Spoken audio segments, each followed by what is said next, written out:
Well, I have decided. I've changed my mind. It's allowed, you know. It's not always a sign of weakness. It could potentially be a sign of strength. So I am going to stand in this election. I'll be launching my candidacy at midday tomorrow in the Essex seaside town of Clacton. So midday tomorrow, Clacton, at the end of the pier. Hello, my lovelies. I hope you're all well. Well, Farage is back. He's back. He is standing as leader of the Reform Party UK. He is back in business, people. So, what does it all mean? What does it mean? Now, it's bad news for the Conservatives. It's also bad news for Labour. And it's bad news for the two-party system, which has been the whole political landscape for as long as many of us can remember.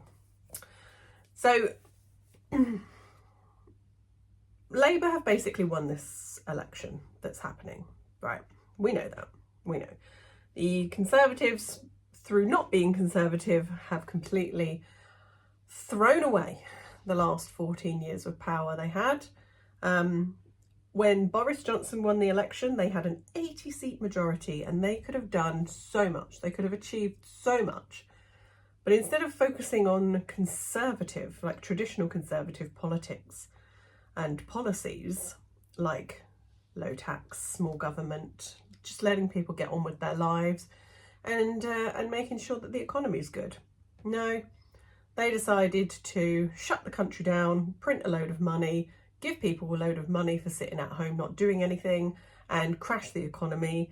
And immigration is at an all-time high, tax is at an all-time high, cost of living is at an all-time high, and we're in a real pickle. We're in a real pickle. And I know it's not just us, and we're doing slightly better than the Europeans in terms of economy, but on a person-to-person basis, what you have in your pocket, we're so much worse off. We're so much worse off than ever before, really. So, what Farage's return means for Labour. Opposition figures who welcome his return to frontline politics should be careful what they wish for. So, all over Conservative, the Conservative Party, that is, social media, they're saying that a vote for reform is handing Labour a win. I would say that by the Conservative Party not listening to the people, that has handed Labour a win. Now, will things be better under Labour? Guaranteed. They will be 100% worse. Well, maybe not 100% worse, but we'll be a lot worse off than we are now under Labour. But people have short memories and they forget how much damage a Labour government can do. So, the argument that Nigel Farage is a political dud because he has lost 7 parliamentary contests is wrong. He is the most consummate politician since Tony Blair. He commands politics. He taps into what a significant minority of voters think. Are we a minority? I'm not so sure. He predicts and then moulds the debate. He was the first one to raise the migrant crosses in the Channel. Yes, he was. He anticipated the West's move against China. He campaigned for Brexit for 2 decades before it happened. And we still haven't really got Brexit. You know, we're still in the European Court of Human Rights, which holds up a lot of our being able to deport criminals. It holds it up a lot. Much of this was possible because he's also the love child of the parliamentary press. Really? The media adores him because he charismatically dismantles the dreary received wisdom of the political establishment. I wouldn't say the media adores him. He makes good TV and copy. True. Conflict is news in a way consensus is not. In a campaign such as this, he will travel. And yet, he is the media's puppeteer. He speaks a language that people understand. His pint-wielding repartee cuts through, and people hate him for sure. His toxicity places a hard ceiling on his support. 54% don't like him, but where are you getting those numbers from? But 30% do, and that's enough to cause serious problems for Rishi Sunak. Farage can harvest a loyal crop of voters who support him because he channels a resentment towards the status quo that others struggle to articulate. His rant yesterday that kids today can't date D-Day was effective, not because people care about D-Day, but because they think the establishment has forgotten something they thought was important. His failed quests to become an MP should not distract from Brexit. He was an MEP for a long time though. Nor that UKIP received 3.9 million votes in 2015. His influence so far has been extra-parliamentary.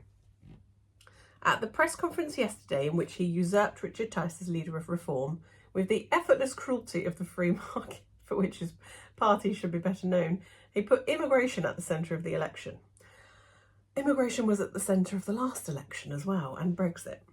He said the political class had failed, and he's right. For 14 years, voters have put those who promised lower immigration in power, only for it to reach record levels. And that's just legal immigration. We're not even talking about the channel crossers. Legal immigration is at an all-time high. As for Labour, those I've spoken to welcome his return. He will, the thinking goes, split the Tory vote. But they shouldn't be so hasty. Farage's comeback should make them nervous. He could challenge their embrace of the economic consensus. He's the most articulate version of the right-wing critique Keir Starmer will inevitably encounter. And he's also very intelligent. Farage has been clear his return is not about this election, but the next one. Yeah, very true. He's playing the long game because he knows that basically Labour have won this election. So he is strategizing for the next election. So he has a 5-year plan. With the Greens stirring on the left and Reform gathering on the right, a future Labour government faces a mounting, if still relatively small, anti-establishment force. And that's before we consider whether Farage manages to take over the Conservative Party and all the resources that would mean. Farage's politics are increasingly international. He thrives on the European and American stages. In April, as the Belgian police tried to shut down the National Conservative Conference in Brussels, he looked gleeful. In the US, he has become Brexit man and Trump's support act. That conspiracy-laden, anti-system, culturally anxious politics in the direction he wants to take the UK. Even if voters aren't there yet, the NHS polls higher than gun rights. That does not mean they won't be eventually. However long you think the UK can resist Americans' polarised politics, I think we're already there, you know. This should be a warning to Labour. The party's downfall could come from Farage's rise. With a deracinated Conservative Party, Labour could find that Farage, or at least the politics he represents, becomes its true opposition and potentially its successor. From listening to Farage's speech, his plan is not to win this election. He knows that that's impossible. His plan is to become the opposition party. Reform are going to get a lot of votes in this election, I would imagine. I intend to vote Reform. My husband is almost there. He was planning on just spoiling his ballot, but he needs to look, and we need to have a look into our local Reform candidate if we have one. I don't know if we have one. This is the problem. They're not standing everywhere. So they will get a lot of votes, but whether they actually get any MPs, I don't know. A lot of Conservative MPs are saying that they're not even going to stand. I would suggest that if they are true Conservatives that they switch to Reform, but that's just my opinion. But yeah, Farage is back. He's had a milkshake thrown in his face by a chav who apparently has a OnlyFans, of course. So here you can see an image of the young chavvy lady throwing a banana milkshake at Nigel Farage. And the disgusting thing is that a lot of people on the left are celebrating this and saying that it was really funny. That could have easily been acid or something else. You just don't know.